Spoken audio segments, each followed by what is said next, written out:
on regarde les délais pour finaliser les transactions, on se rend compte que ces délais, ils ont doublé. Pourquoi? Parce que justement en Europe et comme on n'est pas passé dans une économie de guerre en Europe, on est encore en temps de paix, les régulateurs sont très présents et que, la géopolitique et les lois d'antitrust scrutent chaque transaction de très, très près, qu'en fait et ces transactions, elles prennent un temps aujourd'hui pas possible, alors qu'aux États-Unis, on sent que et on le voit bien notamment dans le domaine de l'intelligence artificielle, on voit les acquisitions qui sont faites aujourd'hui qui n'en sont pas, ce sont des acquisitions, Canada Dry. On explique que Nvidia vient Ouais. d'acheter par exemple Grok.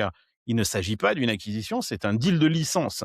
Il est même non exclusif, mais pourtant, Nvidia souhaite mettre 20 milliards de dollars sur la table pour faire l'acquisition de la technologie, de Grok, sans prendre la possession de la boîte. Pourquoi? Parce que une boîte cotée comme Nvidia, faire un deal, un M&A comme celui d'Nvidia, ça prendrait 9 à 12 mois rien qu'à préparer, en fait, une acquisition comme celle-là et on n'est même pas certain qu'elle serait acceptée par la FTC aux États-Unis et par le régulateur. Donc, ma question aussi, elle est, justement, si on est à l'aube, d'une économie un peu chaotique, ou voire même d'une situation de guerre, est-ce que, la régulation européenne va permettre cette, facilité, cette rapidité d'exécution que l'on trouve plutôt aujourd'hui aux États-Unis, par, un assouplissement des règles et de la réglementation et de la régulation?